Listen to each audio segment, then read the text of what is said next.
Hello and welcome to the Entrepreneur Experts Cafe, sponsored by Entrepreneurs Rocket Fuel. I am Kimberly Hodgscheid, your host and the creator of the Facebook community Entrepreneurs Rocket Fuel, a community by entrepreneurs for entrepreneurs, helping entrepreneurs and experts get their business to the next level.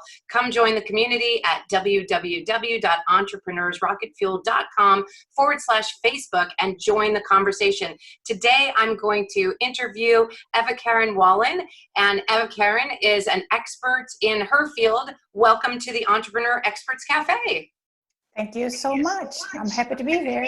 We're glad to have you. So you and I met recently and wanted to have you on my show, and I know a little bit about you, but our audience does not. So can you tell us a little bit about your story, who you are and where you're from and how you show up in the world? Yes, I live in Sweden, and my story is that I started my coaching business 20 years ago. And at the time where I became a single mom with 5 kids and didn't know how to get clients, I was totally stuck. And you know, coaches, they were talking about getting certified, but I didn't have the resource to do that. So I focused on learning sales and marketing, and I think that was God's joke to me, because I became a sales and marketing coach. But still I found something that it was still something was missing, and that was the inner part. So after a few years, I dived deep inside myself and realized that the struggle that made all the stress in my life, and I had all these kinds of issues with myself and problems in my life that I tried to suppress and run away from, actually, they had their solution in them. So when I stopped and listened to them and learned from them, it was like I found the greatest gift ever. And since that day, I fell in love with problems.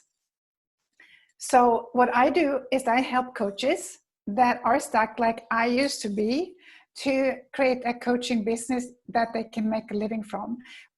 By doing simple steps, when we start out, we don't need all this marketing bling bling.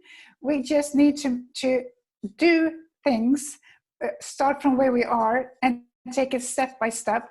Because what typically shows up for people is that when I say, well, go out and talk to people, they say, well, where are they? Where can I find people? Well, people are everywhere. And then I say, talk to them. And I say, well, what do I say to them?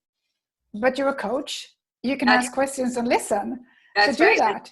Just be friendly and you know, conversational. And then they say, well, I don't want to be salesy. I say, no, you shouldn't be salesy. You are a problem solver. So that is what you're going to listen for, to see how can you find someone that has a problem that they want to solve, that you can help them with.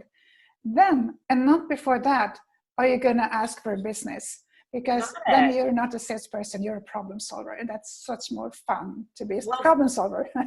I agree. I think that the step-by-step process that you take people through really helps them own and empower themselves. And that's what you're really about, right? Is helping people step into their own empowerment, having them be able to be who they are without being, like you said, salesy. That's not natural for certain people, and they don't want to show up that way. And so therefore they shouldn't, you know, they definitely, we're not here as a nonprofit, as business owners. We definitely want to bring in revenue and charge for our services, but at the same time, we want to show up fully empowered to be able to solve problems, as you say. Really cool. There's so many people that are stuck in problems. I had a webinar yesterday with like 250 people on it, and the questions that came afterwards, because my topic was how to use your problems and challenges to your advantage, and it made me so sad with all these women that were stuck in feeling lonely, feeling that they didn't belong, and feel that they were abused and everything. And it's just a feeling, and they are not telling the truth, but it's so easy to get stuck in them. And I know the coaches I work with, they have this big heart and they really, really want to help people.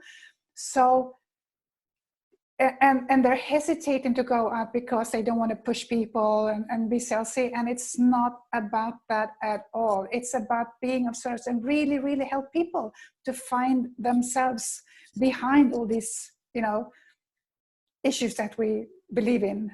Now you coach people on this from I going do. from stuck to empowered. So Yeah. when they work with you, what kind of results are they getting? They become free, and it doesn't matter really Right. it's like, I see it as, if you take a 2-year-old, just when they are in a good mood, they are shining so bright, and everyone loves them, and they love everyone. And we were like that as well when we were 2 years old. So, and if we're not like that now, what happened on the way? And I was definitely not like that. I was so, holding myself back. I was a person that never spoke out because I felt no one was listening to me. I always felt so odd in when I was together with other people. And that was because, I can see that now, I couldn't see it then, was because I was not in contact with me. Because it was so much rubbish in the way. So I believe that every person is like a shining light inside, like this 2-year-old. But we learn from the people around us all this kind of stuff, how to behave and how not to behave. And then we are suppressing this light. But when we start to take the rubbish away, the light starts to shine. I love it. Evakarin, so what are the biggest challenges that people have with being able to overcome these? When you're coaching people, what are you seeing as maybe the top 2 or 3 challenges that people have in being authentic and being able to step into their real selves and feel truly empowered? Yeah. It's interesting because it's different for every person, and at the same time it's the same thing. And basically beneath everything is a belief that we're not good enough. Yeah. And that's just a belief that we were taught. I had this client, her name is Ellen, and she has 2 yoga studios, and she wanted to open more. She's the biggest yoga teacher in her city. Wow. And she wanted to start networks, and she had all these kinds of ideas. And now through the COVID-19 situation, the yoga studios are closed. And I spoke to her a couple of weeks ago, and she said, I'm so bored. And I said, well, that's a good feeling to start with, to see what is behind that. And I also work very intuitively. So what came up was a situation from when she was 18, 19. And I said, what happened then? And she said, well, it was the last year in high school, and I was in politics, and I was working at the same time. So the schoolwork got behind, didn't get done. So she had to retake the last year. And she said, well, my parents didn't actually say anything about it, but I know they were disappointed. And that created I call it emotional knot that sort of freezes and because it was not comfortable for her to feel that she didn't do well. She wasn't appreciated from her parents. It was a part they didn't love about her. And that was, when we looked at it now, that was at least one of the reasons why she's striving to be the best and the perfect and the most. I love it. Yeah, that's very insightful. It all does tie back. And there's another part to it as well. Yeah. Because this belief that was in her subconscious is that she's not good enough. Yeah. So she wants to prove that she is good enough. And the other part is she's gonna make something so she get proved that she's not good enough. And she realized, I never finish anything. Even when I do the dishes, I leave something. Interesting. I never finish anything. That's how it shows up in the world for her. Well, yeah. I'm glad that she got a chance to meet you and get past those. I'm assuming that she did tell us that did she have a good success story at the end?